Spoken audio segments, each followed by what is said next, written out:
So we have Meno from Thessaly and Socrates of Alopecia, son of Sophronicus, and then an unnamed servant from Meno's household, Anytus, a prosecutor of Socrates, which he was, but wasn't the first one, and it is taking place in an unspecified public place. Who is this Meno? We shall see, desolate mirror, we shall see. Let's not get ahead of ourselves, yeah? Thank you, it's just me. And we've decided in advance that Meno has a Valley Girl accent, which is going to be hilarious. Does my Valley Girl go again? Like, well, Socrates.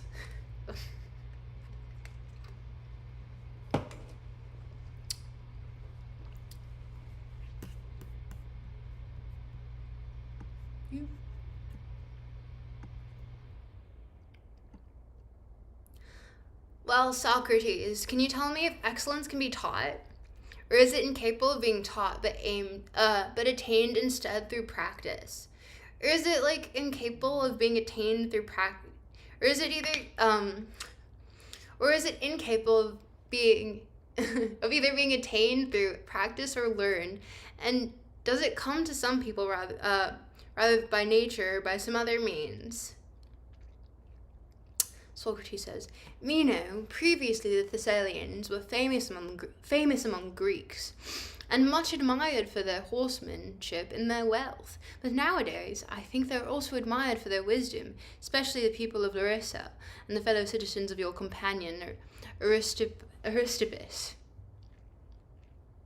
In your case, Gorgias, I never know how to pronounce it, is responsible for this. For when he arrived in their city, he captured the foremost of the Aludae, among whom were your lover, Aristippus, and the other leading Thessalians, since they were lovers of his wisdom. What is more, he got you into the habit of answering fearlessly and magnificently, as when anyone asks you anything, after the manner of those who you know, by putting himself forward to be questioned by any Greeks who wish, or on any topic they wish, and answering all comers. In this part of the world, Meno, the situation is the exact opposite. It is as if a dearth of wisdom has set in, and it looks as if wisdom has departed from these regions to yours. And so, if you intend to question anyone hereabout in this manner, there is no one who would not laugh at you and say, Stranger, you probably think I am some blessed person who knows whether excellence can be taught or knows how it arises. Yet so far am I from knowing whether excellence can be taught or not, that, as it happens, I do not even know what exactly excellence itself is at all. And here we get into Socratic ignorance. We love it.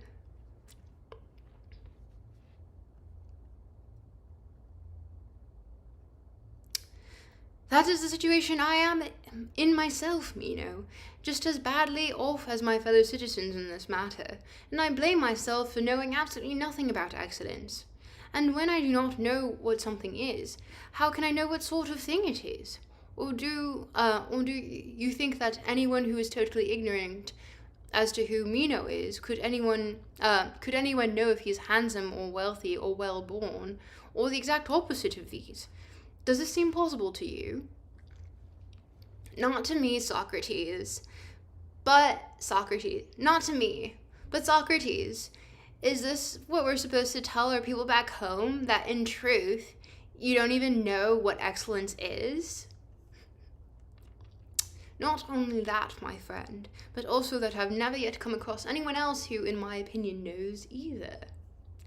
What? Did you not meet Gorgias when he was down here? I did. Well, do you think he didn't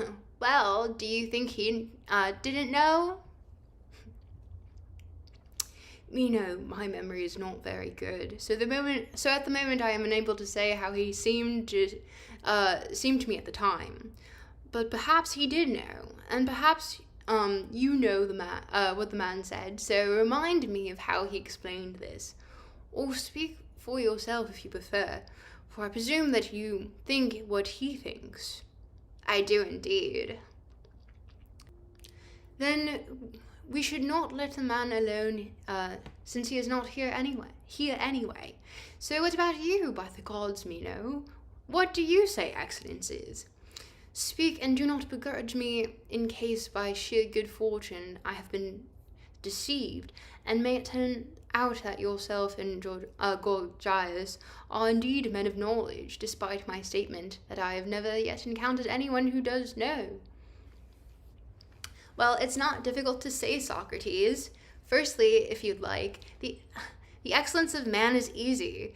Being competent in relation to civic affairs, doing well by his friends, or badly by his enemies, while being careful that he himself does not suffer such harm. Or take the excellence of a woman. That is not difficult to describe either. She should manage the household nicely, look after its contents and be attentive to her husband. The excellence of a child is different, again, whether male or female. There is the excellence of an old man, if you prefer, the excellence of a free man, or even the excellence of a slave.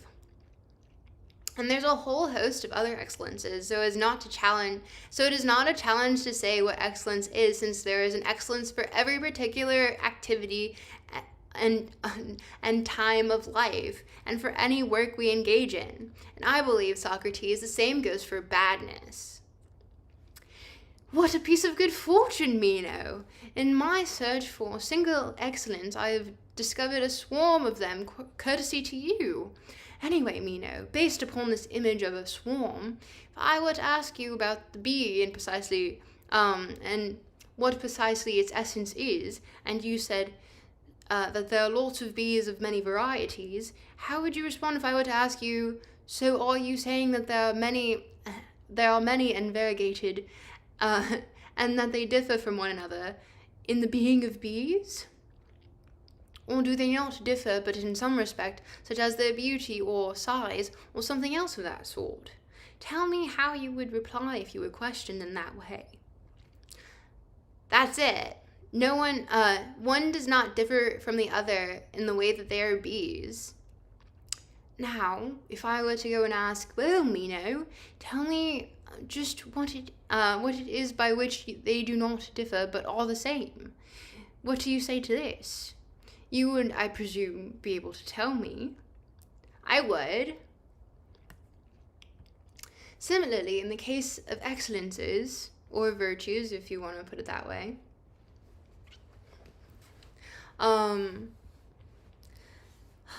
if they are numerous and variegated, all of them possess a single form that is the same, and which makes them all excellences. And when one is asked to show what excellence actually is, it would presumably be right to answer the question by looking to that form. Or do you not understand what I'm saying? Well, I think I understand, although I do not yet grasp what you're asking me as well as I'd like to. Do you think this only applies to excellence, Meno? That there's only one excellence that belongs to man, and another belongs to woman, and so on? Or does it apply to health and to size and to strength in the like manner? Do you think that the health of a man is one thing, while that of a woman is another? Or is the form the same in every instance where health is present, be it a man or anything else whatsoever? I think the health of a man and a woman is the same anyway. What about size and strength? If a woman is strong, she will be strong on account of the same form and the same strength. And by the same, I mean that strength does not differ in being strength, whether it occurs in man or woman. Or do you think that it differs? I don't. But will excellence differ in being excellent, whether it occurs in a child or in an older person, in a man or in a woman? To me, Socrates, this example somehow seems different from those other examples. And what about this? Didn't you say that excellence consists for a man in the same, I think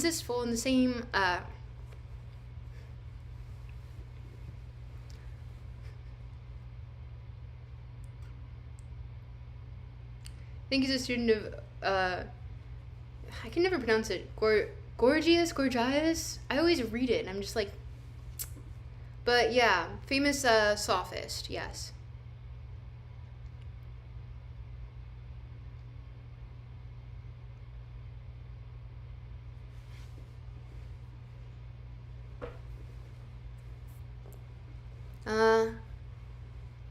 You.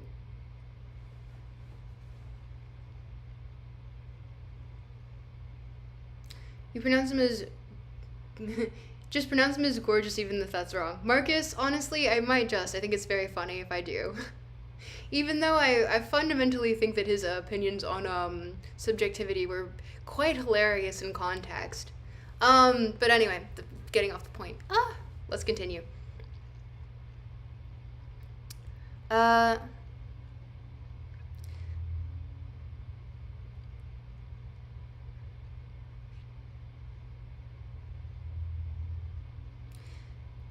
To me, Socrates, this example is somehow seems different from those other examples. What about this? Didn't you say that excellence consists for a man in the good management of a city, and for a woman the good management of a household? I did. Now, is it possible to manage a city or a household or anything whatsoever properly without managing it sound-mindedly and justly? Of course not. And if they manage them sound-mindedly and justly, won't they manage them with justice and sound-mindedness? They must. So, if they are going to be good, what a man or a woman both need is the same, justice and sound-mindedness. Apparently. What about a child or an old person? Old person. Surely they could never become good whilst being unrestrained and unjust. Of course not. What if they are sound-minded and just? Yes, then it's possible. So, all people are good in the same manner, since they all become good by attaining the same qualities. So it seems. And obviously, they would not be good in the same manner if they did not possess the same excellence. Of course not. Well, given that the excellence of every person is the same, try to recount and recollect what, we're sticking with Gorgias? Sure. What Gorgias said that it is, since you do share his view. If you're really looking for one formulation applicable to all cases, it's the ability to rule over people. Yes, that is what I'm looking for. But in that case, does the same excellence belong to a child and also a slave, Meno?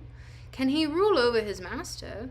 And do you think someone who exercises such rule would still be a slave? No, I don't really think so, Socrates.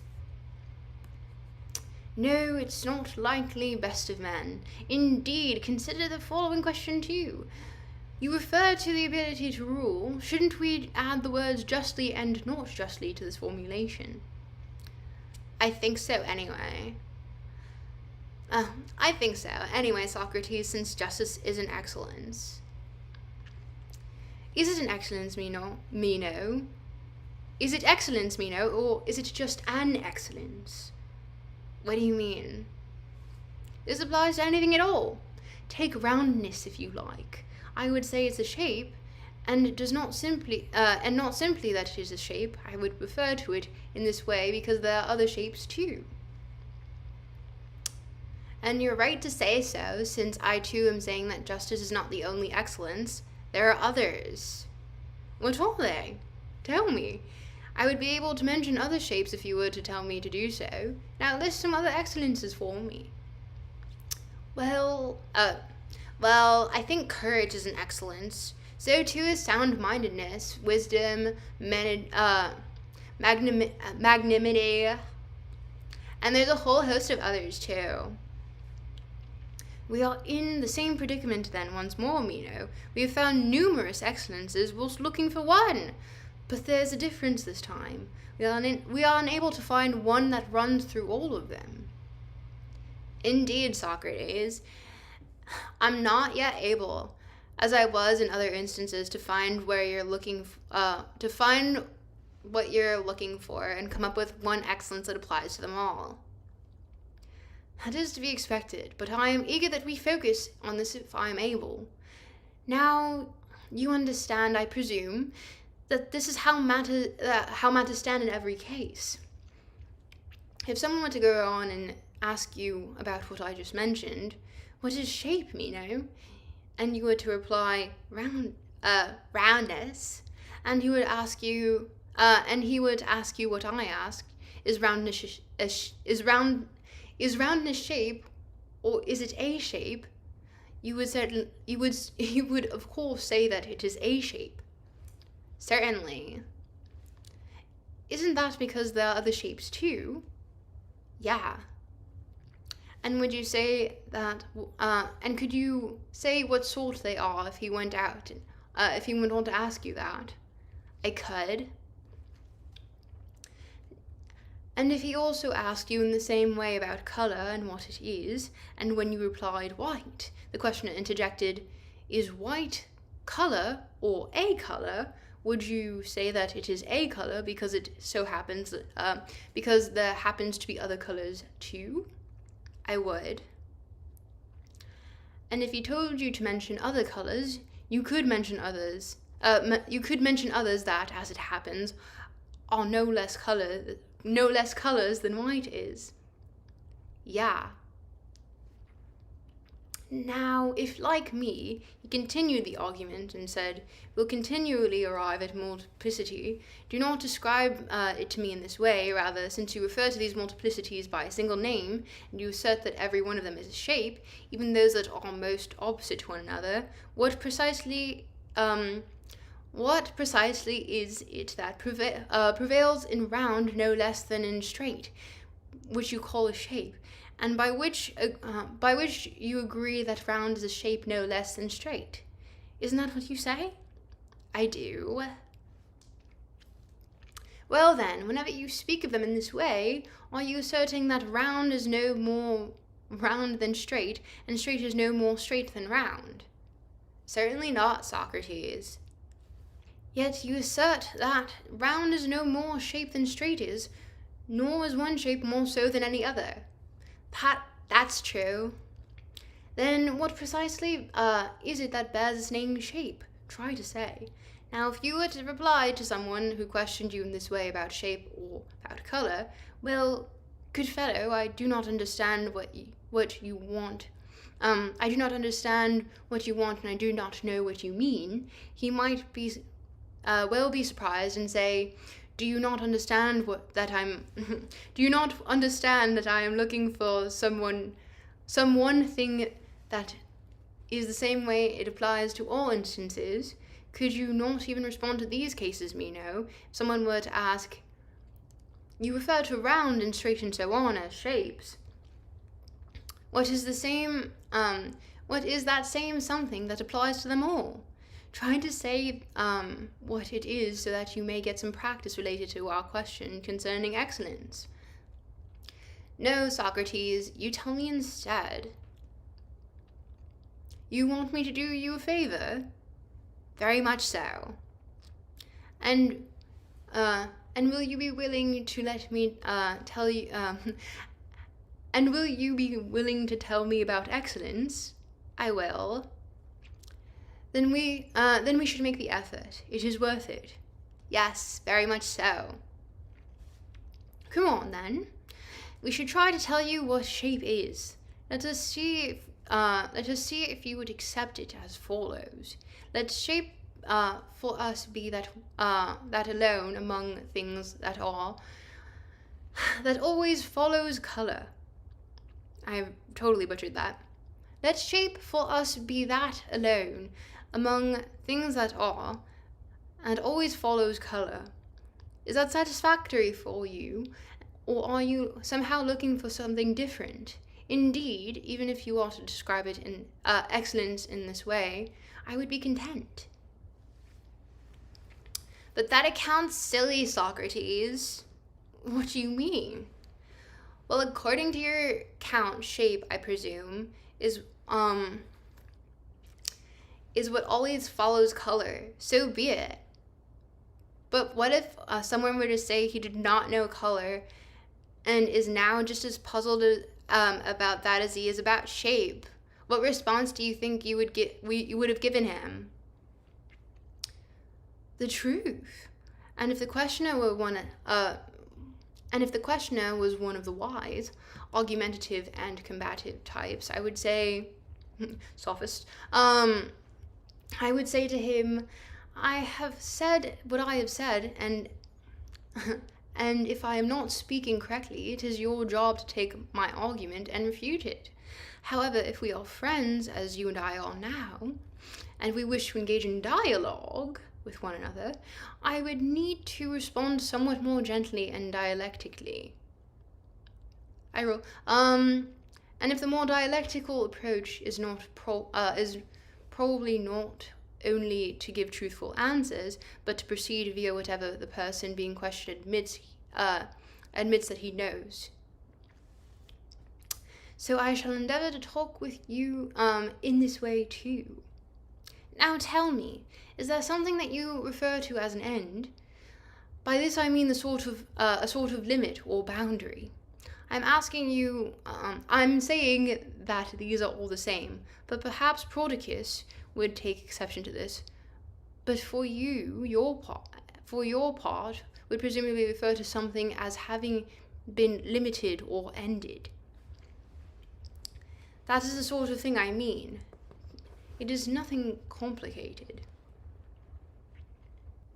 Well, I do use those terms, and I think I understand what you mean. What about this? Is there anything you refer to as flat, anything else you could call solid, in the case of geometrical constructs, for example? Yes, I use these terms. Should have said yeah. Well, from these examples, you should now understand what I mean by shape, for I am saying that every shape that this is what limits a solid. Oh my gosh.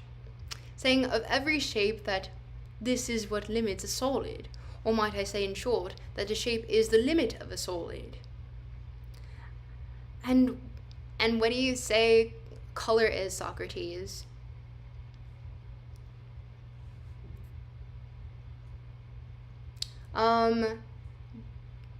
Just J-stub?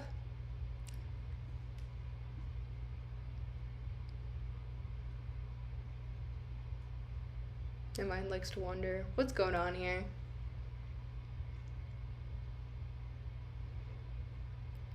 Reclusely just says bro. Personal opinions on quantum mechanics. I have an idea of it, very basic understanding. I've read up on it, but there's someone in chat who might be more useful to you if you have any questions on it.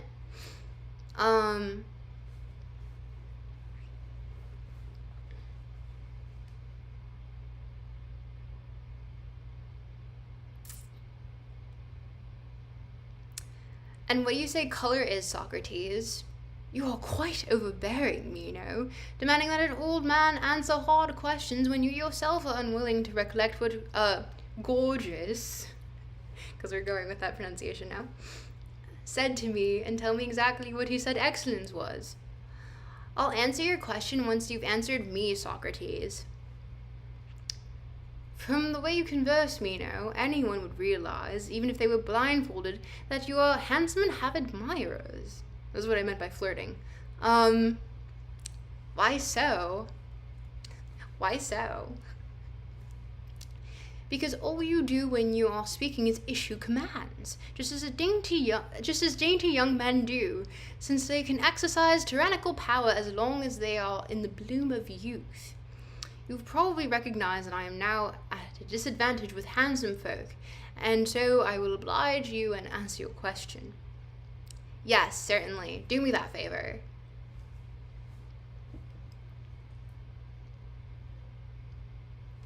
Also, I want to say sorry about how I came into chat. Shouldn't have assumed that you hadn't covered the other dialogues. You're good.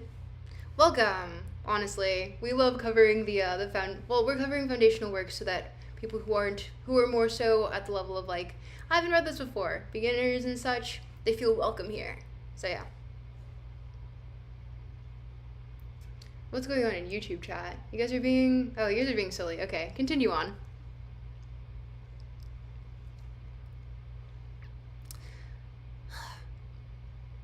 Would you like me to respond based upon the approach of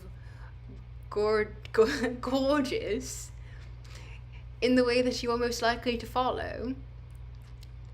I'd like that, of course. Don't you agree with both Empedocles that there are certain enunciations from things that are, emphatically, and that there are passages into which and through which these emanations pass? Entirely so. And do some emanations fit into some passages, while others are smaller or larger than other passages? That's the case. Now, isn't there something you'd also call sight? Yeah. Well, from all of this, thou mark thou my words, as Pindar said, for colour is an emanation from shapes which, being commensurate with sight, is perceptible. Socrates, I think your answer has been expressed excellently. Indeed, it was properly stated in a manner that was familiar to you, and at the same time, I am sure you realize that from this answer, you would be able to say what sound is, smell is too, and numerous other phenomena of this kind. Very much so. In fact, Meno, the answer was dramatic, so it was more pleasing to you than the one concerning shape. It was. But it is not a better answer. No, son of Alexidemus. I am persuaded that another one is better. I believe you will think so too, provided you are not compelled to leave prior the mysteries, as you were saying yesterday, but stay about and be initiated. Ooh, that was my stomach growling. Well, Socrates, I would stay if you give me lots more answers like this. In that case, I shall not be found wanting in my eagerness to deliver answers of this kind for both our sakes, although I may not be up for the task of delivering a lot of them. So come now, you should try to fulfill your promise to me and explain what excellence is as a whole, and stop turning one into many, as witty folk say every time someone breaks something. Instead, you should tell me what excellence is, leaving it whole and sound in the process. And now that you have these examples from me,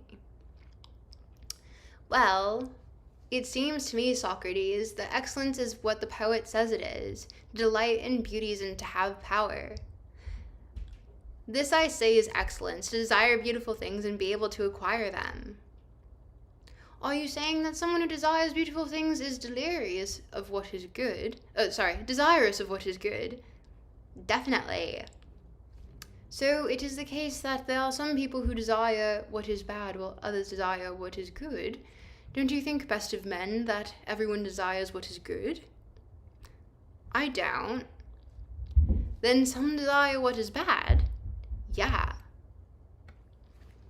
Are you saying they believe that what is bad is good, or do they recognize that bad is bad and desire it nevertheless? I think they do both. So, Meno, do you actually think that someone who recognizes bad is bad desires it nevertheless? Definitely. What do you mean by desires? Does he desire that it be his? That it be his? Yeah. What else could it mean? Oh. Thank you for the jewels.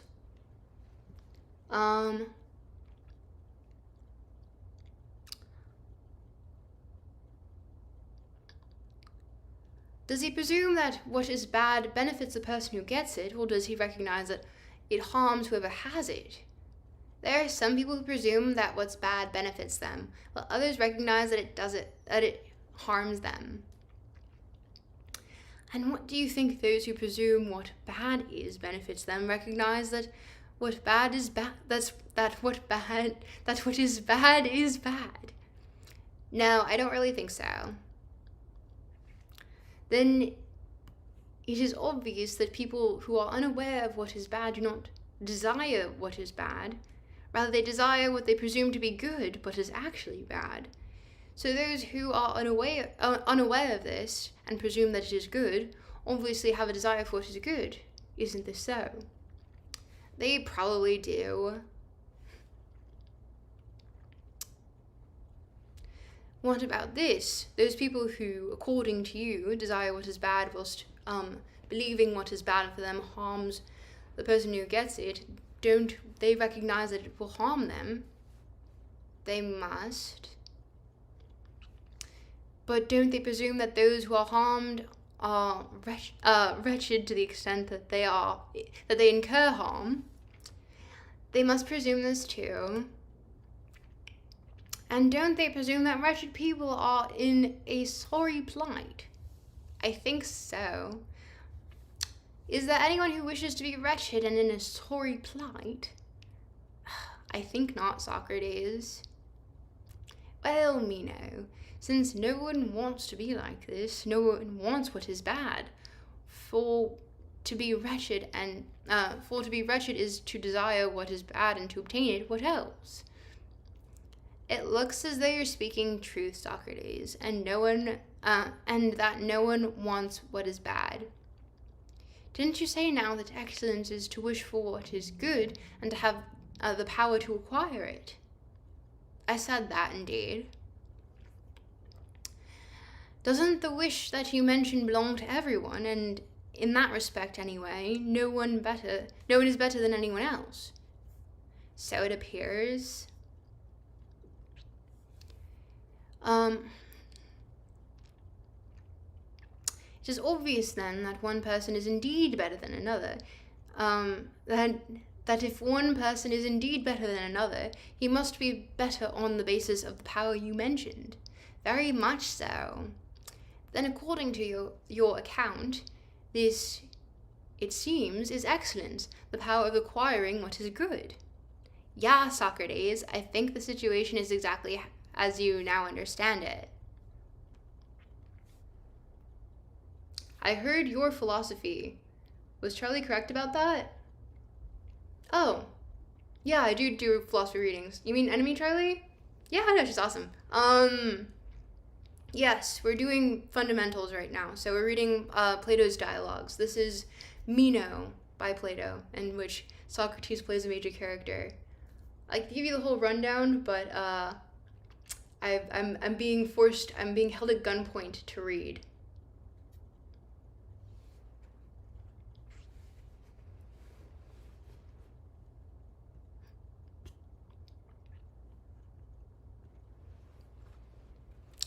Then let us see if the statement of yours is true. Oh, sorry. Also, for everyone who's new to chat right now, reading Socrates in high received pronunciation English and reading Valley Girl accent for Meno.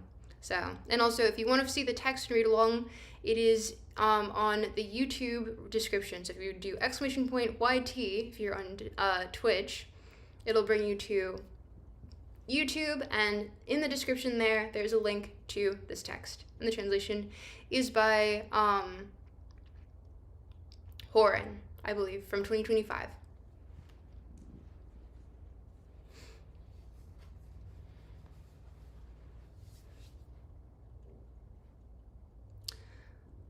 Then let us see if this statement of yours is true, for you may actually have a point. Are you saying that excellence is the ability to acquire what is good? I am. And do you refer to the likes of health and wealth as good? And the acquisition of gold and silver and the honor of honor and high office in the city? Are you saying that anything else is good besides the likes of these? No, but I'm saying that everything of this sort is good. So be it. Then according to Meno, the ancestral friend of the great king, the acquisition of gold and silver is excellence. And would you add that the acquisition of wealth should be done in a just and holy manner, Meno, or does it make no difference to you if someone acquires it unjustly? Do you call it excellence at the same time? Of course not, Socrates. Then it is badness. Entirely so. So it seems that justice or sound-mindedness or holiness, some other parts of excellence, must accompany this acquisition of wealth, or else it will not be excellence, even though it provides what is good. Indeed, how else could there be excellence if it was absent? Yet, not to acquire gold and silver whenever it would be unjust to do so, either for yourself or for someone else, that non-acquisition would also be excellent, wouldn't it? So it appears. So the acquisition of such goods would no more constitute excellence than their non-acquisition. It seems rather that whatever is accompanied by justice will be excellence, and whatever is devoid of anything of this sort will be badness. I think that's the situation as you've described it. Didn't we say a little earlier that each of these, justice, sound-mindedness, and everything of that sort, is part of excellence? Yeah. In that case, Meno, are you playing games with me? In what way, Socrates? Because earlier I asked you not to break up excellence or cut it into pieces, and I gave you examples of how you should respond. Yet you've paid no attention to this, and now you are telling me that excellence is the ability to acquire what is good and do so with justice. But don't you say that justice is part of excellence? I do. Then it follows from what you're agreeing to that to enact whatever you enact along with a part. Then it follows from what you're agreeing to that to enact whatever you're enacting along with is a part of justice is excellence. A part of excellence is excellence. For you accepting that justice is a part of excellence and is so of each of the others. Well, then why am I saying this? Because although I asked you to state what excellence is as a whole, you are far removed from saying what it is. Instead, you are saying that any action is excellence as long as it is enacted along with a part of excellence. As if you had told me what excellence as a whole is, and I already recognized it, even if you also broke it up into parts. So in my view, dear Meno, you need to face the same question again from the beginning. If every action accompanied by a part of excellence is excellence, then what is excellence? What then is excellence? For that is what someone means when he says that in every action accompanied by justice is excellence. Or do you think that it is unnecessary for you to face the same question once more? Or do you believe rather that someone who does not know what excellence itself is knows what part of excellence is? No, I don't think so. Indeed, if you so remember, when I answered you earlier about shape, we rejected the sorts of answers that tries to respond in terms of what is still being investigated and what is not yet agreed upon. And we were right to reject it, Socrates. Well then, best of men, do not presume that by giving an answer in terms of the parts of excellence, will you explain to anyone when you are still investigating what is as a whole. Nor will you explain anything else by describing it in this way. Rather, it will be necessary to face the same question once more. This excellence you keep referring to, what is it? Or do you think I'm talking nonsense? I think what you're saying is right. Then answer once more from the beginning. What do you think? What do you and your associates say that excellence is? Being perplexed yourself and making others perplexed. That's all you do, Socrates. I heard that even before I met you. And now, as I see it, you're enchanting and bewitching me, almost casting a spell on me, so that I've become utterly perplexed. And if I may be permitted a jest, think you are extremely like that flat torpedo fish in your appearance, and in other respects too. For it always numbs anyone who approaches or touches it. And I think you've just done something like that to me, since I am truly numbed in my soul and in my mouth, and I do not have any answer to give you. Since I am truly numbed in my soul and in my mouth, yet on countless occasions I have delivered a whole range of speeches about excellence to lots of people, and they were really good, so I thought anyway. But now I'm not even able to say what it is at all. And I think you were well advised neither to travel abroad nor be away from home, for if you were to do this sort of thing as a stranger in another city, you would probably be locked up as a sorcerer. They're totally flirting this entire dialogue. I don't know how they got away with this. You're a mischief maker, Meno. You almost deceived me. What point are you making, Socrates? I realize why you presented a likeness of me. Why do you think I did it? So that I would present a likeness of you in return. There's one thing I know about all you fair fellows. You delight in playing with likeness. It benefits you, for likeness of the fair is also fair. And I shall not present a likeness of you in return. Now, if the torpedo fish being numb itself also makes others numb, then I am like it. But otherwise I am not. For I do not make other people perplexed, for I am free from perplexity myself. No. I make other people perplexed, for I am even more perplexed than anyone. And at the moment, on the question of what excellence is, I do not know, well, you, perhaps, knew before you got in touch with me, but now you're like a man who does not know. But I want to look at this along with you and inquire into what exactly it is.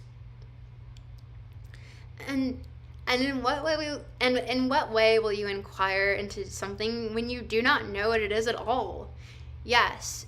Yeah, it's that sort of thing that you don't know. Yeah, what sort of thing that you don't know will you put forward as an object of inquiry? And even if at best you do encounter it, how will you know if it's a thing that you don't know?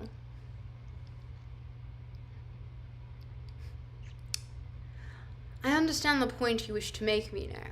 Do you see that you are introducing a captious argument, according to which it is not possible for a person to inquire either into what he knows or into what he does not know? For he would not inquire into what he knows, because he knows that already. Someone that is like this has no need for inquiry. Neither would he inquire into what he does not know, for if he does not know, for he does not even know what he is to inquire into. Tongue twister there. Don't you think this argument is well formulated, Socrates? I do not. Can't you say why? I can, for I've heard about matters divine from wise men and women. Feminist? And what did they propose? Something true and beautiful, in my view, anyway. What was it, and who were the people that said it? Those who said it were priests and priestesses who cared about being able to give an explanation of their practices. Pindar expresses it too, and and so do numerous other poets who are divine. What they say is as follows: decide for yourself whether they are speaking the truth, for they say that the soul of man is immortal, and at one time it comes to an end, and they call this death. At another time it comes to birth once more, but it is never destroyed. For these reasons, then, we should live our lives in the utmost holiness, for from whomsoever Persephone accepts as a penalty for an ancient affliction, their souls she sends once more to the sun above the 9th year. From these arise illustrious kings and men, mighty in strength, supreme in wisdom, and ever after they are called sacred heroes by humanity. Now, since the soul is immortal and has come to birth many times and has beheld everything there is, both here and in Hades, there is nothing she has not learned. So it is no wonder that she is able to recollect what she knew previously about excellence or other things. Indeed, since all of nature is akin to, and the soul has learned all things, there is nothing to prevent someone who has already recalled one process that people call learning from discovering all the others, provided that he is courageous and does not tire of the enquiry.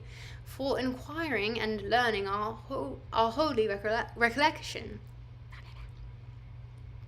So we should not be persuaded by this capitis argument, for it takes only it will only make us idle, and it is pleasant only to the ears of the feeble folk, while this one will make us active and inquisitive. Placing my trust in its truth, I want to inquire along with you into what excellence is. Yes, Socrates, but what do you mean by this statement that we don't learn? What we call learning is recollection. Can you teach me that this is the case? Meno, I said but a moment ago that you are a mischief maker, and now, so that I might immediately be shown up as to contradicting myself, you are asking me if I am able to teach you, when I am saying that there is no teaching, only recollection. Not at all, by Zeus, Socrates, that was not my intention. I said that out of habit. But if you are somehow able to prove that what you're saying holds true, please do so. Well, it is not that easy. Nevertheless, I am willing to make the effort for your sake. So please summon for me one of these many servants of yours, whichever one you please, so that I may demonstrate this to you is his case. Certainly. You, come here.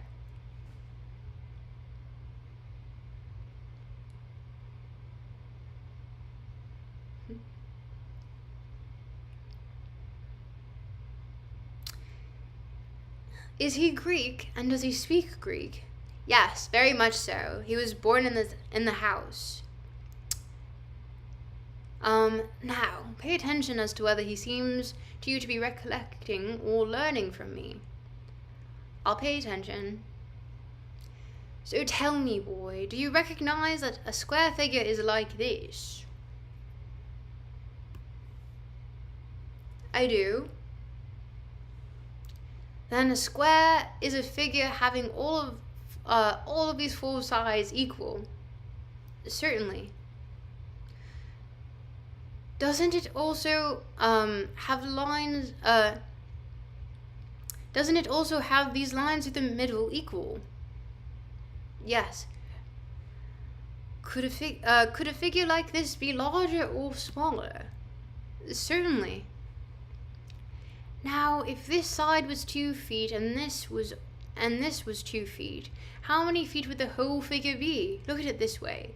If it was 2 feet this way and only 1 foot this way, wouldn't the figure be once 2 feet? Yes. But since it is also 2 feet this way, wouldn't it be twice 2 feet? It would. So, is the whole twice 2 feet? Yes. How much is twice 2 feet? Work it out and tell me. 4, Socrates. Now there would be another figure, double this one. but like it having all sides equal, just as this one does. Yes. So how many feet will it be? 8. Come on then, try to tell me what length each side of that figure will be. Since it is 2 feet in this case, what length will the side of the double of this? What length is the size of the double of this? Obviously, Socrates, it is double. Meno, do you see what I am teaching? Do you see that I am teaching this boy nothing? All I do is ask questions. And now the fellow thinks he knows the sort of line from which the 8-foot figure will arise. Is that how it seems to you? It is. And does he know? Of course not. Does he think the 8-foot figure comes from the double line? Yeah. Now watch him recollecting, in due order, in the way that one should recollect. Tell me, boy, are you saying that the double figure arises from the double line? I am referring to a figure like this one. Not long on one side and short on the other. No, they should be equal on every side, just like this one, but double this one, 8 feet. Now see if this is still equal to you. Now see if this still seems equal to you from the double side. To me, yes. Doesn't the side become double if we add another line of the same length here? Certainly. And you say that we will get an 8-foot figure from this once four sides of this length have been constructed? Yes. Then let us draw 4 equal lines from this line. Is this the figure which according to you will equal 8 feet? Certainly. In this new figure, there aren't there 4 squares, each equal in size to the 4-foot square? Yes. So what size has it become? Isn't it 4 times the size? It must be. Now is a square that is 4 times the size a double? Not at all, by Zeus. How many times is it multiplied? 4-fold. Then, boy, the quadruple figure, and not the double figure, arises from the double side. What you say is true. 4 times 4 is 16, isn't it? Yes. But what size line gives an 8-foot figure? Don't we get a quadruple space from this one? I agree. And then we get this quarter size square here from this line here. That is half as long. Yes. So be it.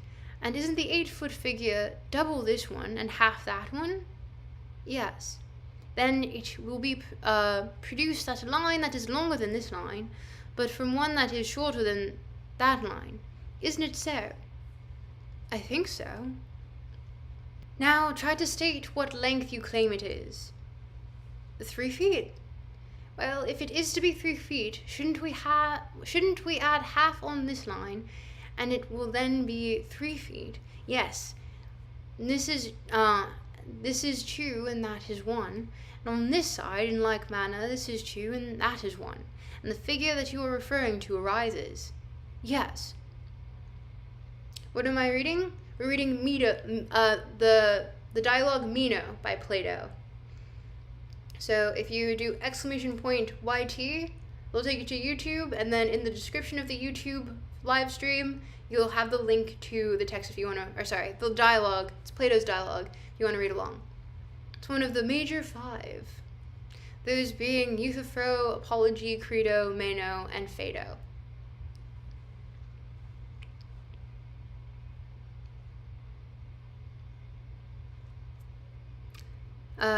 Now, if this side is 3 and that side is 3, doesn't the entire figure become thrice 3 feet?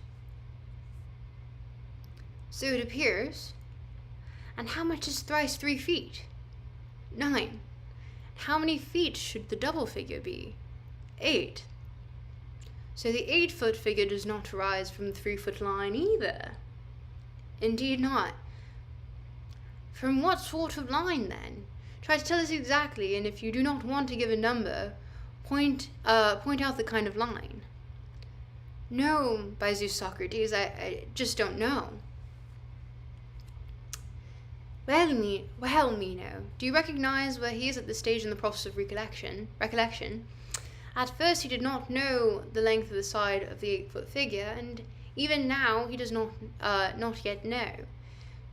But he thought he knew then, and he answered boldly as if he knew, and did not think he was at a loss. But when he is now at a stage where he thinks he is at a loss, since he neither knows nor thinks that he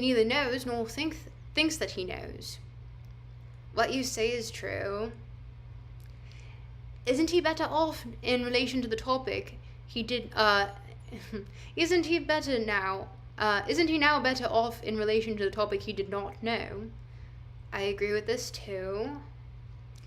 Now, having made him perplexed and numbed him, as does a torpedo fish, have we done him any harm? Not in my opinion, anyway.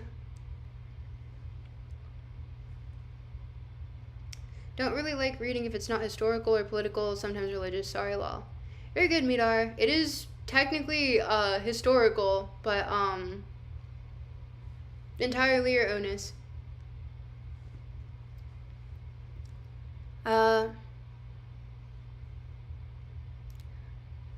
Indeed, it is quite like we've made some contribution towards finding out how matters stand. For now, he does not know. He will be quite glad to search. But earlier, he would have presumed readily that it is acceptable to declare repeatedly, in front of large audiences, that the double figure must have the double side. So it seems. Earlier on, do you think he would have undertaken to inquire into and learn this topic, a topic which he thought he knew but did not know, before he was cast into a state of perplexity, through which he realized he did not know but yearned to know? No, I don't think so, Socrates. So has he benefited from being numbed? I think so. Then observe what he will discover from this perplexity by inquiring along with me, while I do no more than ask questions without teaching him. And be on the lookout in case you find me somehow teaching him and expounding him, rather than asking him for his opinions on this. So tell me, boy, isn't this our 4-foot figure? Do you understand? I do. And may we add another figure equal to this one? Yes. And this third figure equal to both of these? Yes. And may we fill this space that is left in the left corner? Of course. And now there are these 4 equal figures, aren't there? Of course. Yes. Well then, how many times larger is the entire figure than this original figure? 4 times as large. But we wanted one that was twice as large, do you not remember? I certainly do. Now, doesn't this line from one corner to another cut each of these figures in 2? Yes. Then there are these 4 equal lines enclosing this figure here? There are. Now look. What size is this figure? I don't understand. There are these 4 figures. Hasn't each internal line cut off half each figure? Isn't this so? Yes. For now, how many of that size are in this? 4. How many are in that one? 2. And what is 4 in relation to 2? Double. Then how many feet is this figure? 8 feet. And from what line does it arise? From this one. From the one that runs from the corner to corner of the 4-foot figure? Yes. Experts call this a diagonal. So if the diagonal is its name, then according to you, Meno's boy, the double figure would arise from the diagonal. Yes, certainly, Socrates. And here again, we have the diagram.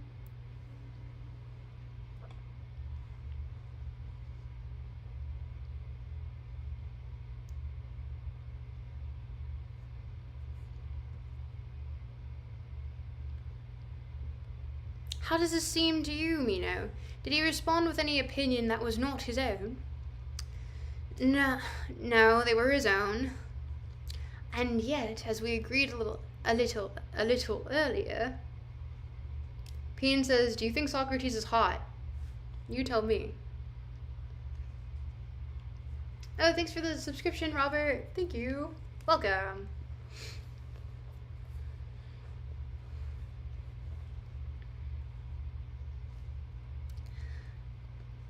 And yet, as we agreed a little earlier, he did not know.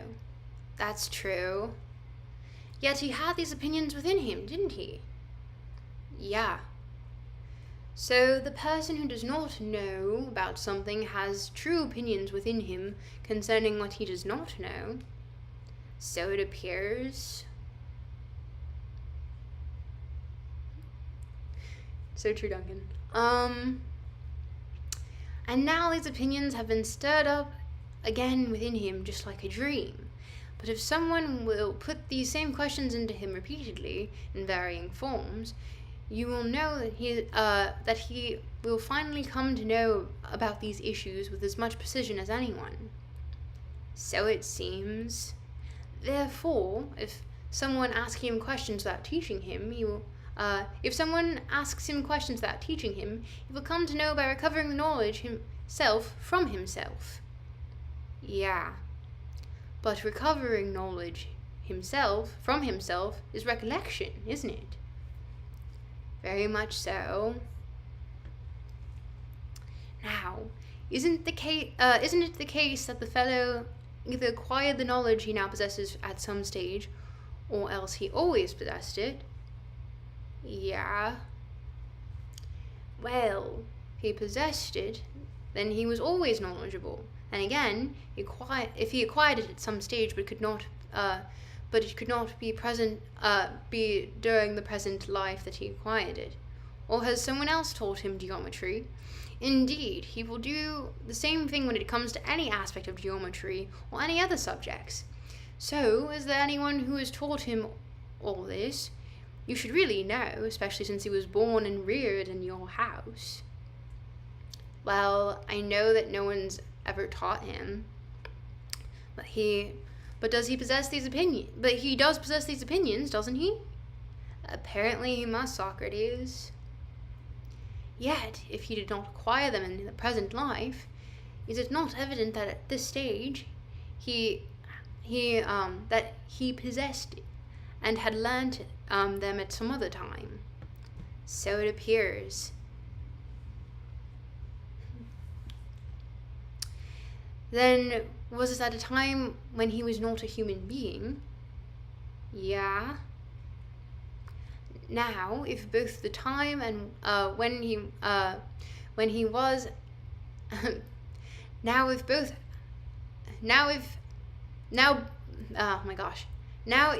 at the time when he was and at the time when he was not a human being, there were true opinions within him, which become knowledge once awakened by questioning, does his soul then possess understanding throughout all time? For is it obvious that throughout all time he either was or was not a human being? So it appears. Then, if the truth about anything, if the truth about things are that, reading. Then, if the truth about things that are is always in our soul, the soul should be immortal. And so, whatever you do not know at present is something you don't remember, and you should try bravely to inquire into it and recollect it. Socrates, I'm not sure how, but I think you have a point. Yes, Meno. That is how I seem to myself too. Now, I would not affirm every aspect of this argument with total confidence, yet we would be better, more manly, less idle, through believing that we should inquire into what we do not know, rather than believing that it is not within our power to find out or even inquire into what we do not know. That is a proposition I would maintain insistently as best I could, in word and in deed. Here again, Socrates, I think you have a point. Well then, since we are of one mind that we should inquire into whatever we do not know, we should undertake, would you like to undertake a joint inquiry into precisely what excellence is? Yeah, certainly. And yet, Socrates, would you please me most to consider my initial question, and hear whether we should undertake this inquiry on the basis that excellence comes to people by being taught or by nature, or comes in a manner yet to be specified.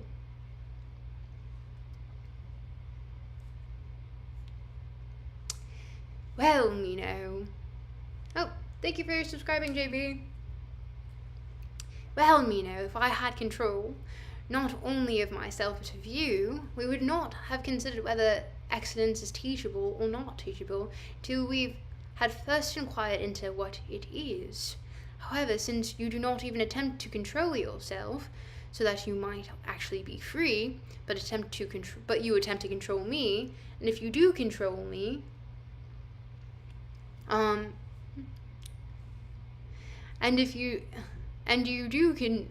you attempt to control me, and you do control me, and I shall go along with you. What else can I do? So it seems we must consider the sort of thing this is, when we do not yet know what it is. Now, please relax your control over me just a little, and agree to consider whether it is teachable, or how it comes to people, on the basis of hypothesis. And by on the basis of hypothesis, I'm referring to just as what geometers frequently consider if someone asks them about a figure, for instance, if it is possible to inscribe this triangular figure in this particular circle. One of them might reply, I do not yet know if this figure of this sort, yet I have a hypothesis of a kind that is applicable to this matter as follows. If this is the sort of figure that, when applied to the straight line provided by the circle, falls short by a figure like the one that has just been applied, and I think one consequence follows. But a different consequence follows if it is not possible for this to happen. So by using this hypothesis, I'm willing to tell you the solution of the problem of whether the inscription of this figure in the circle is possible or not. So we too can treat of excellence in this way, since we do not know whether what is or is not the sort of thing is, by using a hypothesis to consider whether it is teachable or not teachable. We may discuss it as follows. Which of the things associated with the soul is must be excellence? Which of the things associated with the soul must be excellence? Be like if it is to be teachable or not teachable. Firstly, if it is like or unlike knowledge, is it teachable or not? Or, as we put a moment ago, recollectable.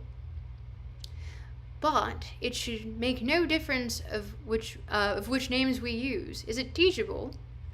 It is not obvious to everyone that people are taught Is it not obvious to everyone that people are taught knowledge and nothing else? So it seems that way. Yes, and if excellence is a form of knowledge, to be possible, it would obviously be teachable. It would, of course. So, we settled that issue quickly enough. If excellence is like this, it is teachable, and if it is not like this, it is not. Yeah, certainly. Then it seems the next thing we must consider is whether excellence is knowledge or something entirely, something different from knowledge. Yeah, this in my view is the next question we should consider. What about this? Do we agree that excellence is something good? Or does this hypothesis that excellence is good stand according to us? Yeah, certainly. Then if anything else is also good apart from knowledge, excellence might perhaps not be a form of knowledge. However, if nothing is good that knowledge does not encompass, our suspicion is that a form of knowledge would be correct. This is the case. What is more, we are on good account tired of Socrates nonchalantly humiliating him through the dialogue. If Gorgias was there, it would be played out differently. Oh, they would be having an entire back and forth, I'm sure.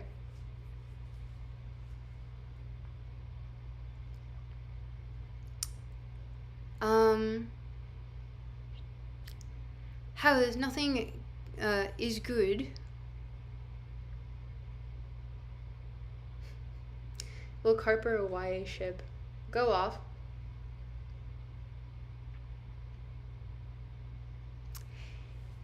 Then, if anything, sorry, I already read this. However, if nothing is good that knowledge does not encompass, our suspicion, that it is a form of knowledge would be correct. This is the case. What is more, we are good on account of excellence. Yeah. And if good, then beneficent. For everything good is beneficial, is it not? It is. Then excellence too is beneficial. From what has been agreed, it must be. Then let us consider the kinds of things that benefit us, talking in turn. There is health, strength, beauty, and indeed wealth. We say these and the like of these are beneficial, don't we? Yeah. But we can also say that these same things sometimes do harm, or do you deny that this is the case? No, this is the case. Then consider this.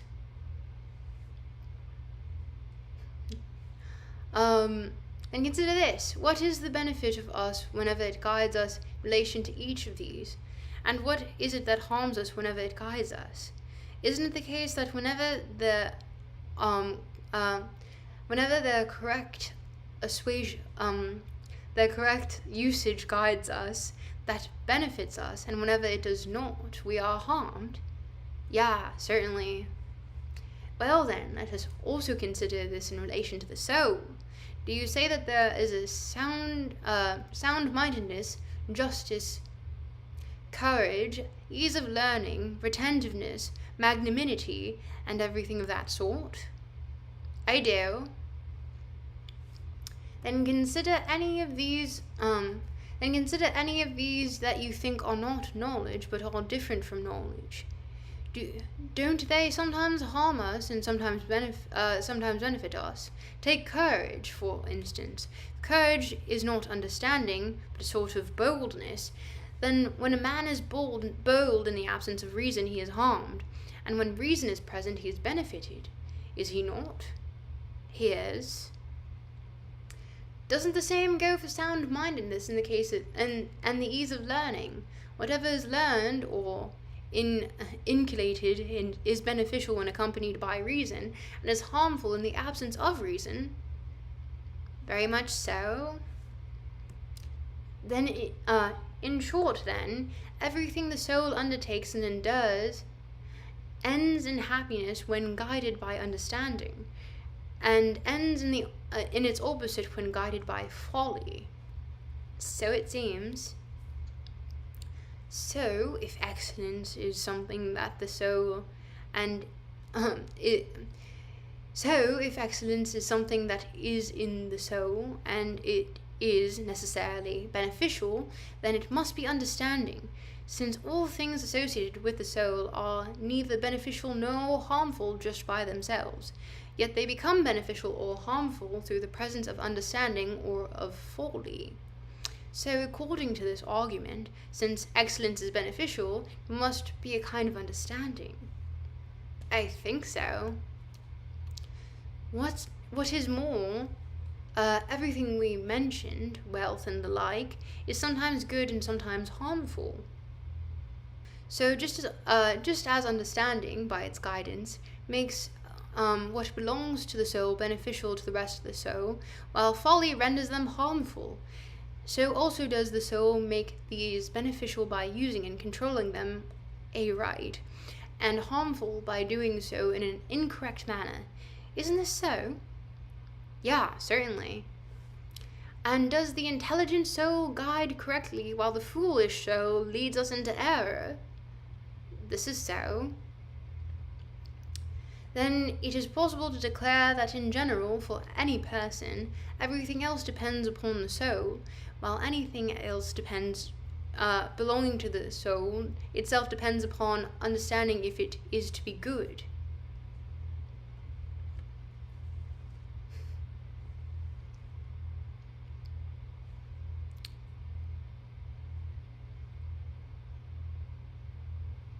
We certainly do. Then we are saying that excellence is understanding, either the sum total or part thereof. Socrates, I think this has been very well expressed. Well, if that is how matters stand, then good people would not be good by nature. No, I don't think so. Indeed, if it were so, one consequence, I presume, would be the following. If the good were good by nature, presumably there would have been people who recognized for us which of the young folk were good by nature. And once they had revealed this, we would have taken these youths in hand, guarded them in the citadel, and having placed our seal upon it, as more important than gold, so that no one could corrupt them, they would be useful to the cities once they had become of age. Oh. No.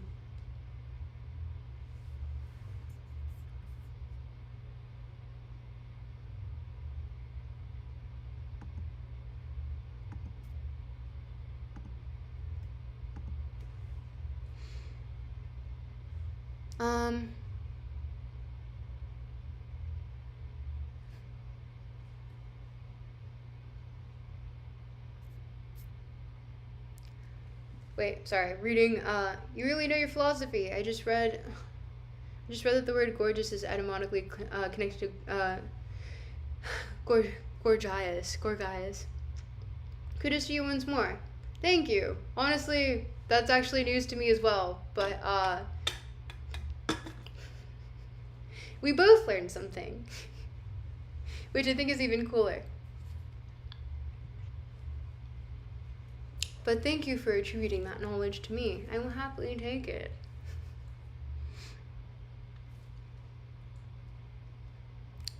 That sounds reasonable anyway, Socrates. Well then, since the good are not good by nature, do they become good by learning? At this stage, I think it must be so, and obviously, Socrates, based upon the hypothesis, if indeed excellence is knowledge, it is teachable. Perhaps, by Zeus, but were we not right in agreeing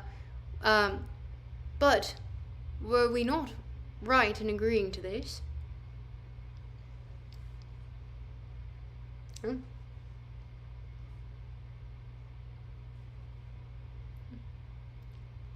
Hold on. Well, it seemed right a moment ago, at any rate, when we said it. But it should seem right not only a moment ago, but also now and in the future, if it is all to be sound. What is this? What has occurred to you? Why do you have misgivings and doubts as to whether excellence is knowledge? I will tell you, Meno, not retracting I'm not retracting as incorrect the proposition that excellence is teachable, if in fact it is knowledge, but consider this.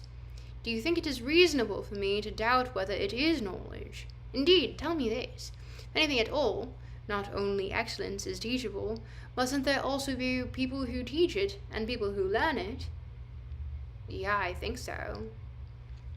And conversely, too, if there were neither teachers nor students of something, would we be right to conjecture that it is not teachable? If there were neither teachers nor students of something, would we be right to conjecture that it is not teachable? Good day, Theodore. Real.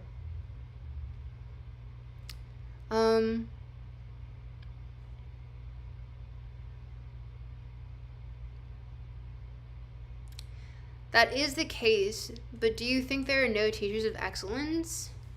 Well, I have often searched to find whether there are teachers of excellence, but no matter what I do, I am unable to find any. Even though I have conducted the search in company with many people, particularly those whom I regard as most experienced in this matter. And now Anytus here has sat down beside us at just the right time. Mind you, Anytus is someone who has been who's trying to be one of the prosecutors of Socrates, which we've already read apology, which is apologia, which means defense in Greek. But Anytus is not too fond of Socrates, so. And now Anytus has sat down beside us at just the right time. Let us hand a part of the inquiry over to him, to be reasonable for us to include him, since, in the first place, Anytus here is the son of a wealthy and wise father, Anthemion, who became wealthy not by chance or by being given money, in the way that Ismenias of Thebes has just recently come into possession of the wealth of Polycrates. No, he has acquired it on his own. He has acquired it by his own wisdom and industry. Then again, in general, he did not seem to be an arrogant citizen, or pompous, or offensive. Rather, he was well behaved. He was a well-behaved, orderly man.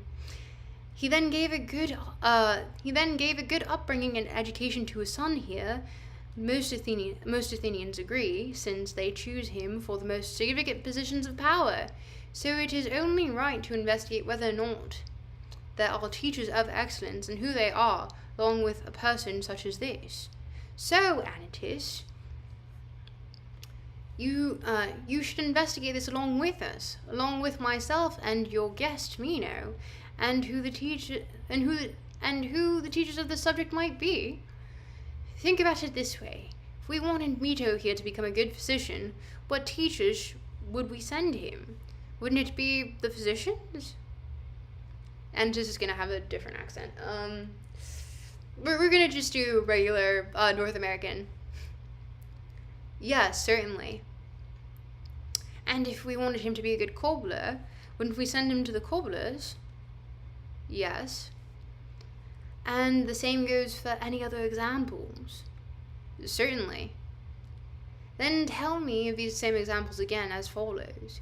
We say that we would be sending him to the physicians if we wanted him to become a good physician, and whenever we say this, do we mean that we would be acting sensibly in sending him to those who lay claim to this skill, rather than those who do not, and to those who charge a fee on this very basis, proclaiming themselves to be teachers, anyone who wishes to come and learn? If these were our criteria, we would be right to send him, wouldn't we? Yes.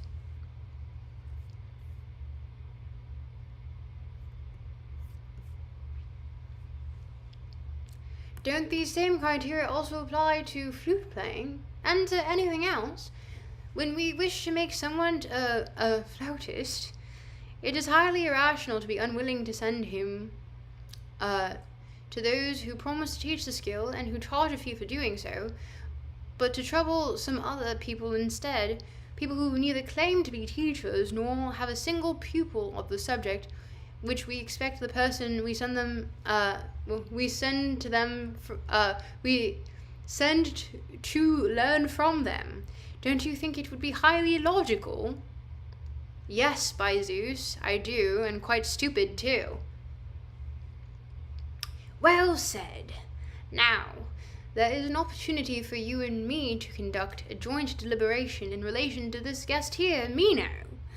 Indeed, Anytus, the fellow has been telling me for a time that he desires that wisdom and excellence by which people manage their households, or send them on their way in a manner worthy of a good man.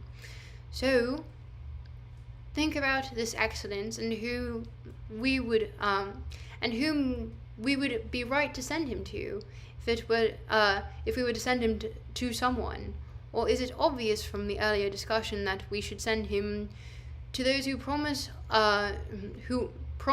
to act as teachers of excellence and proclaim themselves available to any Greeks who wish to learn, levying a fixed charge which they have set? Bro, wishing you a wonderful day. Thanks, Theodorus. Love to Greece from Serbia. Nice. Hey, Mendrius. Welcome. Okay, we continue. Socrates. Who are these people you... wait, sorry. Wrong accent. Socrates, who are these people you're referring to? Surely you know yourself that these are the people whom everyone calls the sophists. This requires a little bit of background knowledge. Do we want me to explain sophists again? Or do we trust someone to just do a Google search while having this open another tab?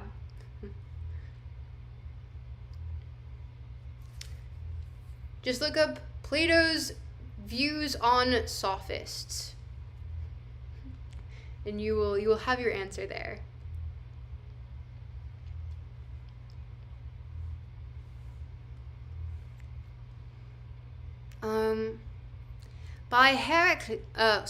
By Heracles, Socrates, mind what you say.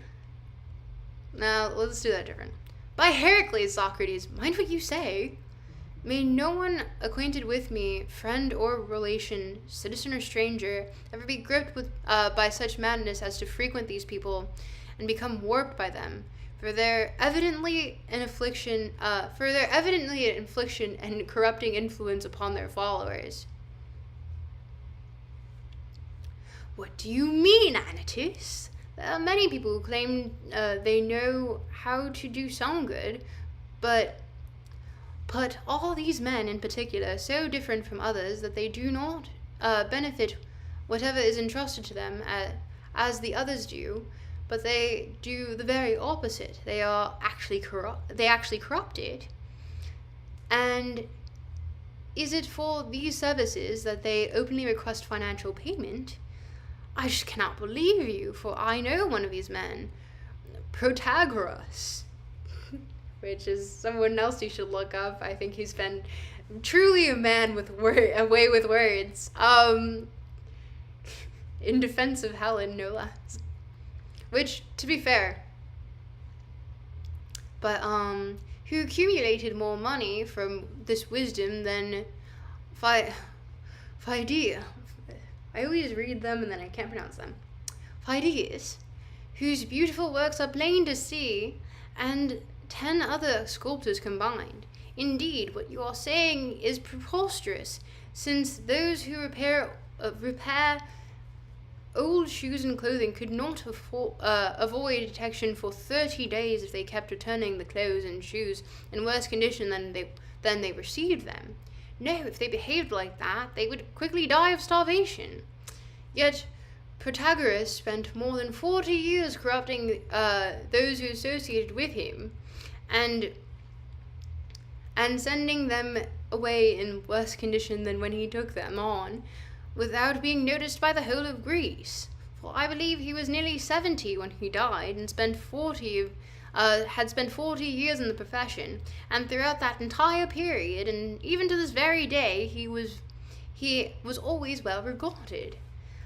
And not just Protagoras, but a whole host of others too, some born before him, some still alive today. Well then, should we say, based upon your position, that they deceive and corrupt the young people knowingly, or without even noticing themselves? Shall we accuse these people, whom some say are the wisest of men, being as mad as that? No, they're very far from madness, Socrates.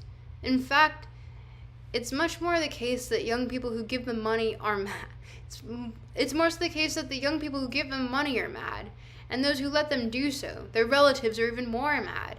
And by far the maddest of all are the cities that allow them free entry and do not drive them away, and don't drive away any stranger who even attempts to engage with anything of this kind, or any citizen either.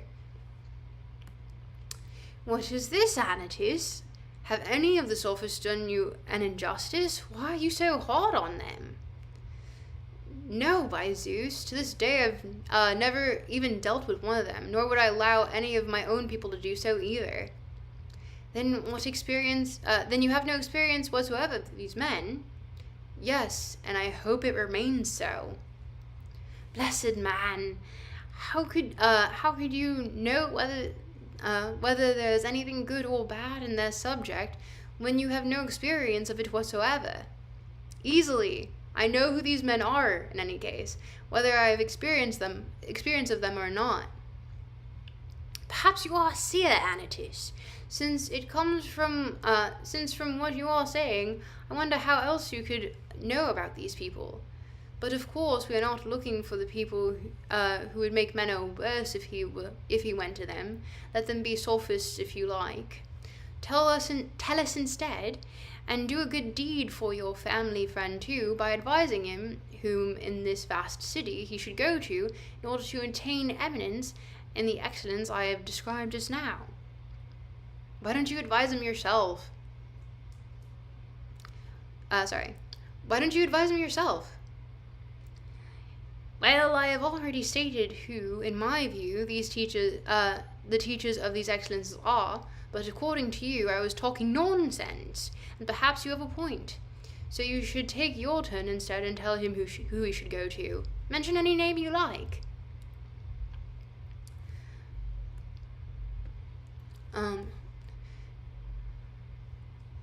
Very interesting reading. Can't wait to continue seeing more of your content. Thank you, Raph. Thank you, Raph. Yeah. Well, let us continue, shall we?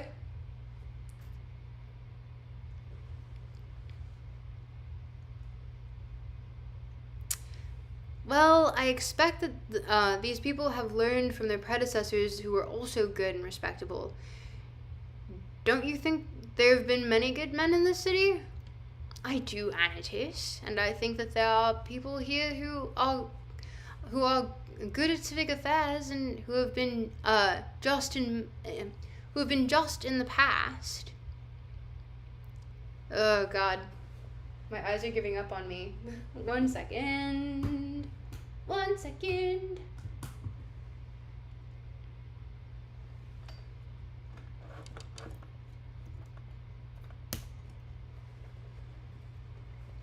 Adjusting my himation.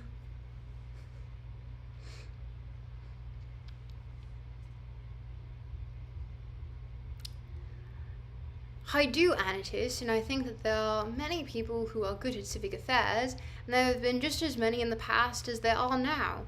But were also good teachers of their own. But were they also good teachers of their own excellence? That is the question our discussion is concerned with, not whether or not good men are here or not, nor whether they were in the past, but whether excellence is teachable. That is what we have been considering all along. In considering this, we are considering whether the good men of today and their predecessors also knew how to impart to anyone else the excellence that made them good, or whether this is incapable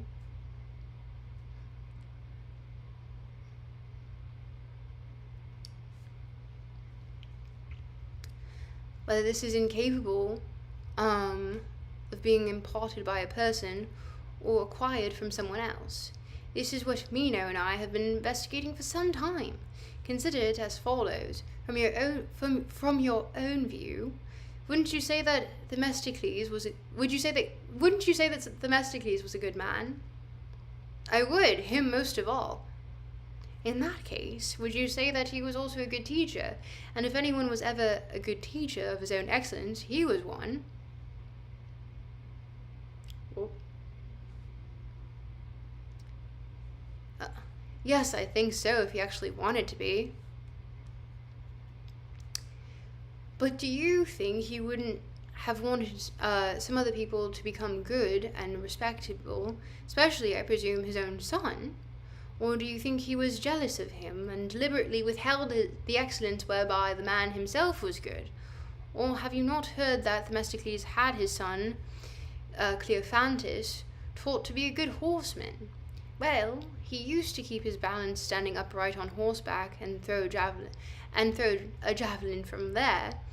And he also performed lots of other wonderful feats in which his father had instructed and rendered wise, all of which depended upon having good teachers. Haven't you heard this from the older generation? I have heard this. So no one could have alleged that the nature of his son was bad in any way? Probably not. Then what about this? Have you ever yet heard from anyone, young or old, that Cleophantus, son of Themistocles, was a man good and wise in the same accomplishments as his father? Certainly not. Well then, should we presume that although he wanted his own son to be educated in these feats, he still made him no better than the next man in the very excellence that made Themistocles himself wise, if in fact excellence is actually teachable?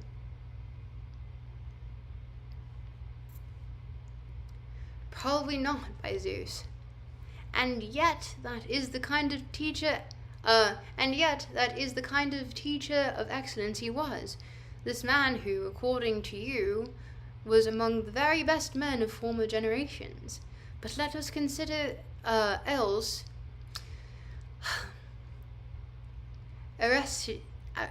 Aristides, son of my gosh, read it on paper and then you can never pronounce it. Son of Lysimachus. Wouldn't you agree that he was a good man? I would, entirely so. Didn't this man also educate his own son better than any other Athenian in everything that depends upon teachers? But do you think he made him a better man than anyone else? Indeed, you have presumably dealt with him, and you can see that he is like, or take Pericles, if you like, such a magnificently wise man. Do you know that he reared two sons, Perillus and Xanthippus? I do. Then you also know that he had them taught to be horsemen, as good as any in Athens, and he had educated them to be as good as anyone in music, athletics, and anything else that involves a skill. But did he not want them out as good men? I think he did. He wanted to, but perhaps excellence is not teachable. And in any case, you think that only a few Athenians, mediocre ones at that, are unable to achieve this. Bear in mind that Thucydides,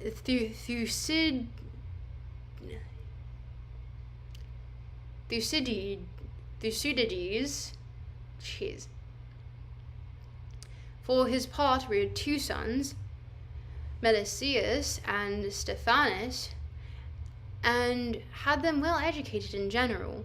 And they were also the best wrestlers in Athens. In fact, he entrusted one son to Xanthias, the other one to Eudorus, and they were reputedly the most accomplished wrestlers of that era. Don't you remember? I hear so, anyway.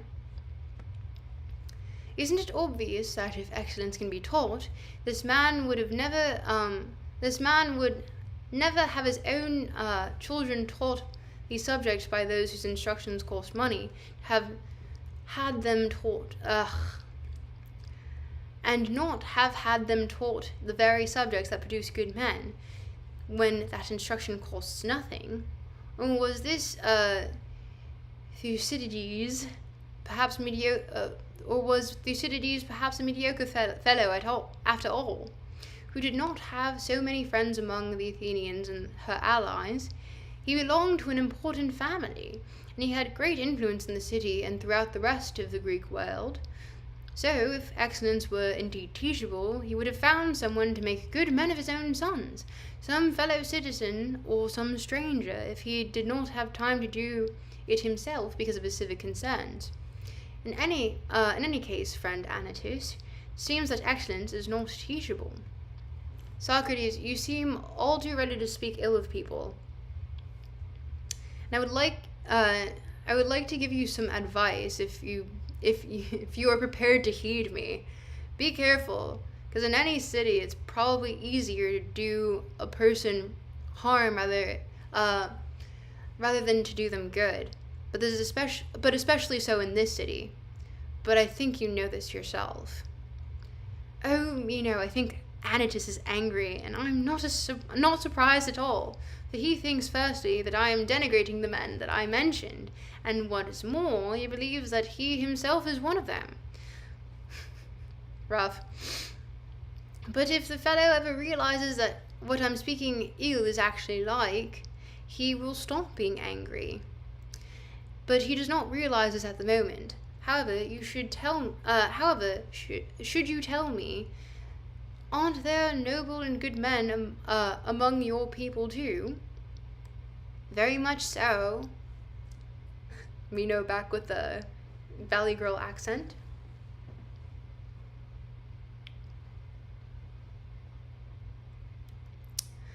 Well then, are these people prepared to put themselves forward as instructors of the young and accept that they are teachers and that excellence can be taught? Not at all, Socrates, by Zeus. You sometimes hear them saying that this is teachable and sometimes that it is not. Well, should we declare that there are any teachers of this subject when they do not agree on this very issue? I don't think so, Socrates. What about the sophists, the ones who actually profess to do so? Do you think that they are teachers of excellence? That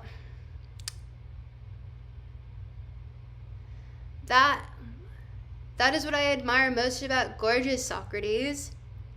You would never hear him promising to do this, and he laughs at anyone else who hears him make such a promise. Rather, he believes one should turn people into clever speakers. So do you not even think that the sophists are teachers? I can't say, Socrates. In fact, I'm in the same position as everyone else. Sometimes I think they are, sometimes I think they're not. Do you know that you and other politicians are not the only ones who sometimes think that excellence is teachable and sometimes that it is not? And that the poet, Theognis, also says the same thing. In what poem? In the Elegiac, oh my gosh, words. Where he says, eat and drink with men of great power, sit with them and please them too. For you will learn good from the good, but if you consort with the bad, you will lose even the intelligence you have. Do you notice that in these lines he speaks as though excellence is teachable? Apparently so. But in other lines he changes this view somewhat. If, he says, intelligence could be so generated and instilled in a man, he says, I believe that those who had the ability to do so would gather large rewards aplenty, and never a good father produce a bad son, once he was persuaded by the words of the wise. But you will make the bad man good by teaching him. Do you not recognize that he says the opposite this time on the same issues? Apparently so. Well, can you think of any other subject in which those who claim to be teachers are neither recognized as teachers of other people, nor... Excuse me.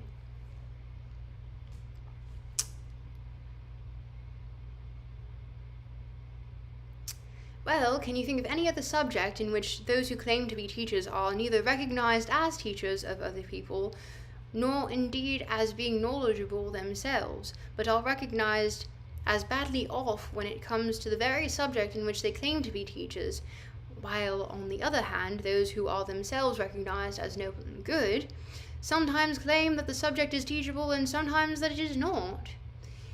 Would you say that people in such confusion over an issue would be teachers in the strictest sense of the word? By Zeus, I wouldn't. Well then, if neither the sophists nor the good and noble people themselves are teachers of the subject, is it obvious that there would be no other teachers? Hey master, welcome.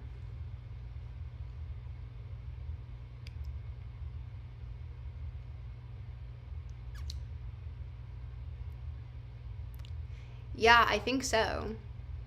And if there are no good teachers, are there no pupils either? I think the situation is as you describe it.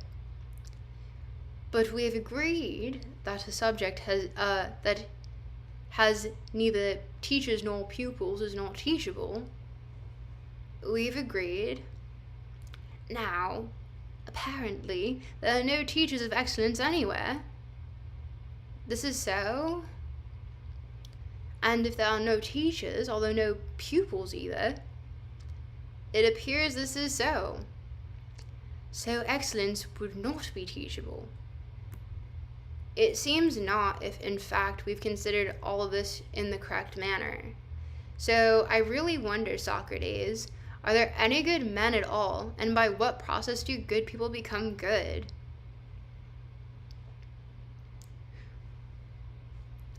I fear, Meno, that you and I both are mediocre fellows, and you have not been competently educated by Gorgias, nor I by Prodicus.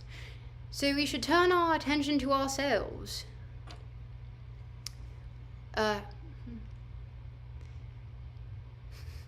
So we should turn our attention to ourselves, most of all, and seek out someone who will make us better in one way or another. I say this in view of the previous enquiry where we, quite ridiculously,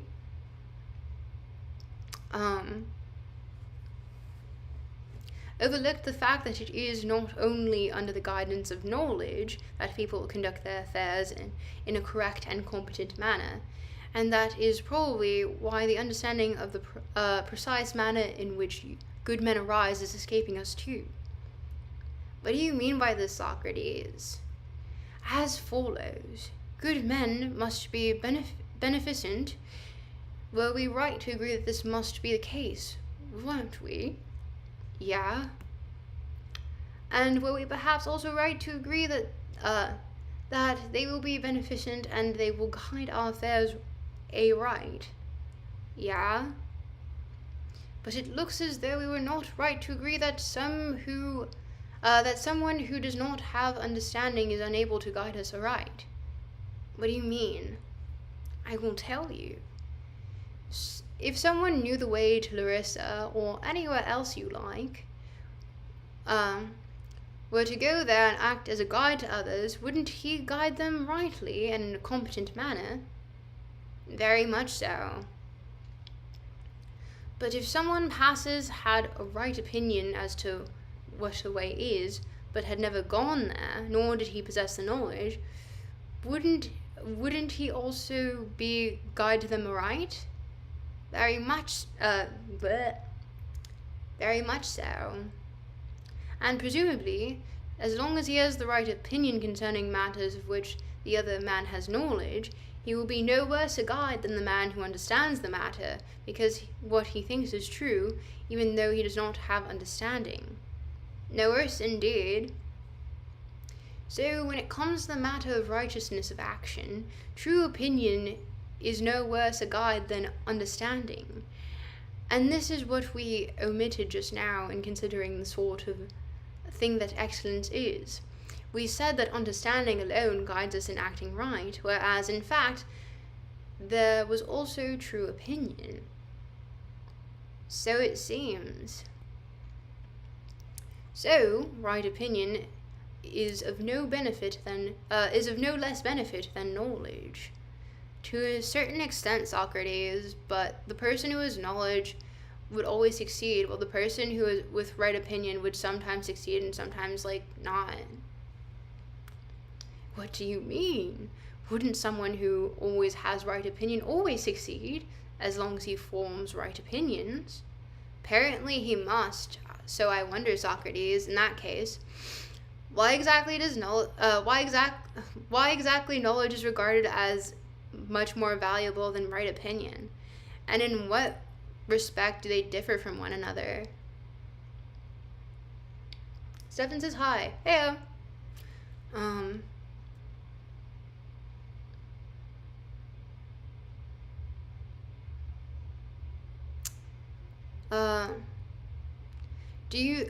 Do you know why you're wondering, or should I tell you? You really should tell me. That these two, if they had not been tied down, take flight and run away, yet once they have been tied down, they stay in place. Oh wait, sorry, whoops. Right ahead.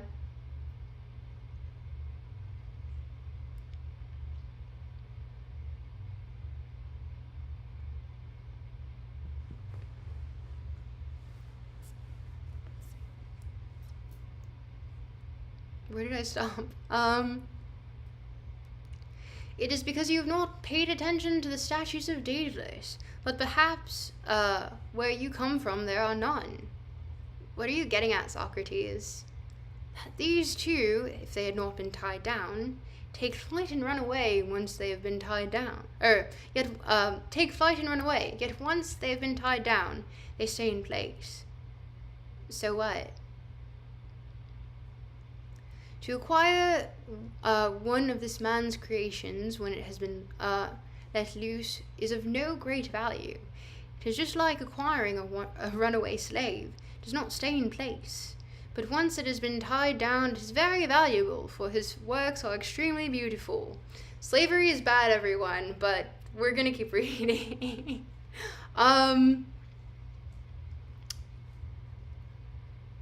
Now, what I have in mind when I refer to these statues, I'm thinking of true opinions. For opinions, too, are a worthy possession, for as long as they remain with us, and everything they accomplish is good, yet they are not inclined to stay in place for long. Rather, they run out of a person's soul, and they are not very valuable until the person ties them down by working out the cause. And this, my friend Meno, as we agree together, is recollection. Once they have been tied down, they become knowledge and are stable.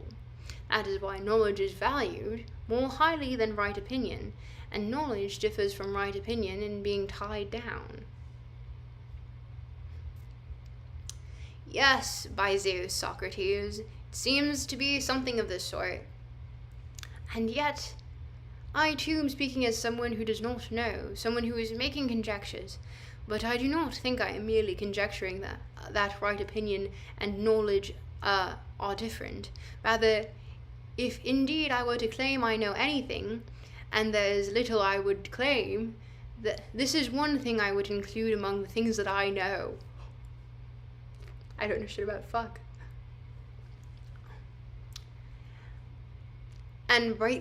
And rightly you would say so, Socrates.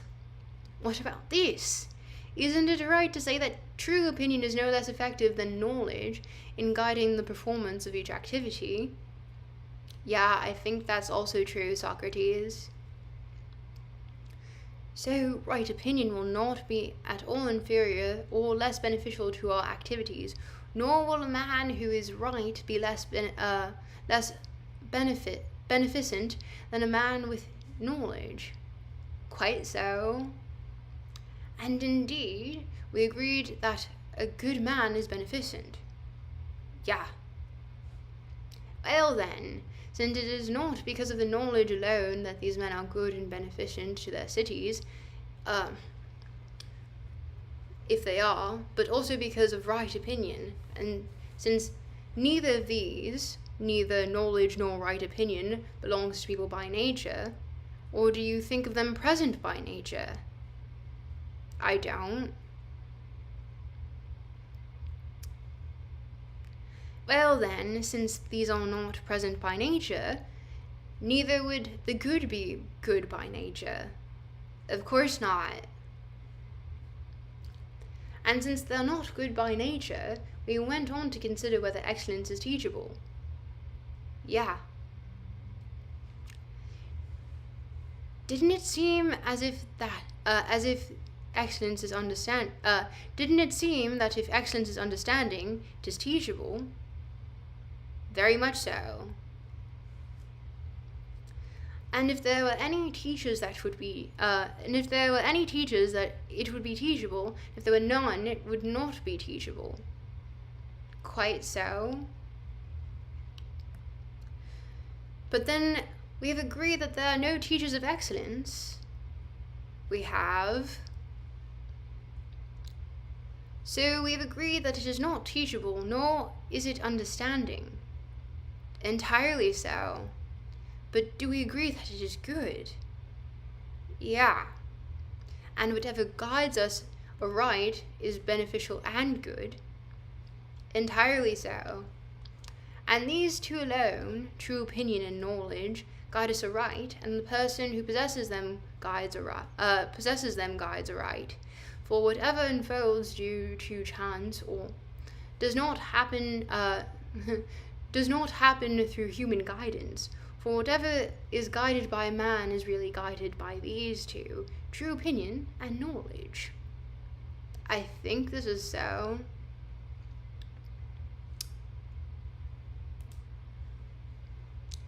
In any case, since excellence is not teachable, can excellence still be knowledge? Apparently not. So, one of the two things that are good and beneficial have been ruled out, and knowledge would not be our guide in political activity. I think not.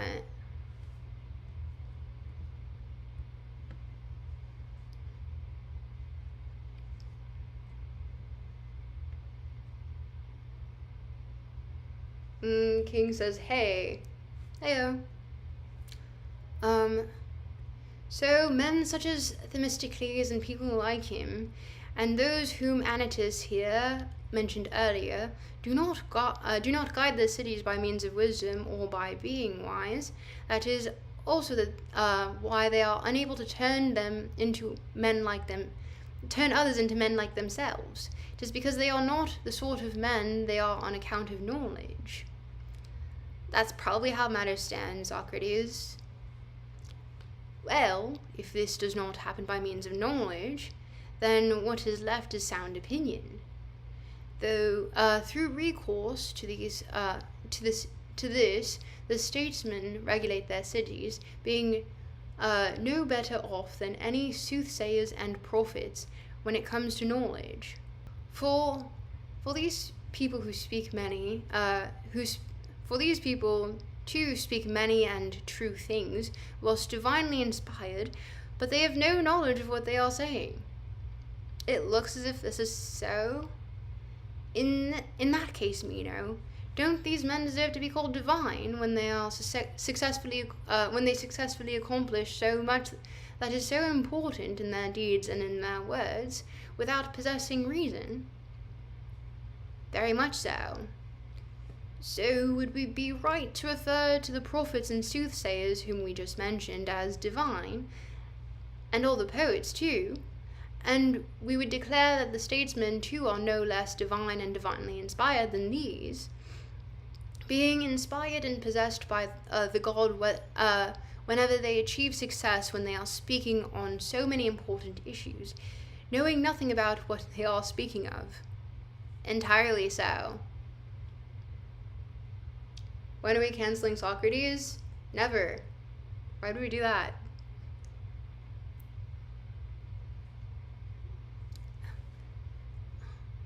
And the women, too, doubtless refer to good men as divine, Meno. Whenever the Spartans praise some good man, they say, "This man is divine." And they appear to be speaking correctly, Socrates, although Anytus here will perhaps be annoyed with you for saying this. That does not concern me. We shall converse with him some other time. But for now, if we have inquired and spoken properly throughout this entire discussion, excellence would not be natural, nor could it be taught. Rather, it would come from those who receive it as divine portion, without reason, unless there were among all statesmen someone quite capable of turning another person into a statesman. And if there was such a person, he might almost be described among the living as Homer describes, ever pronounce this?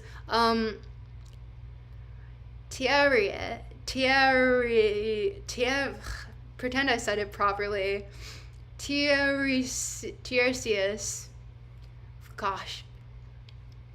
Among the dead, when he says of him, "He alone of those in Hades is conscious, while others are fleeting shadows."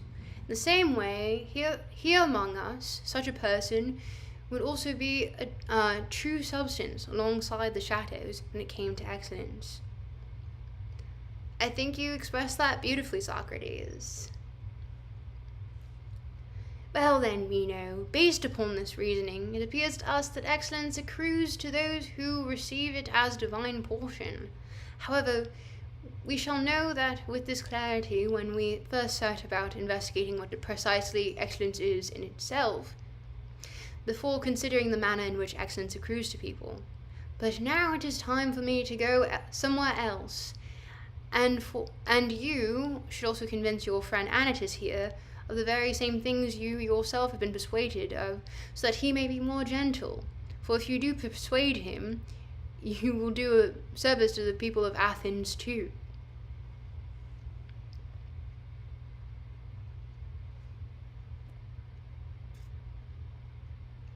Okay, we did it, yeah! Now, yes. Thank you, yes, we did it.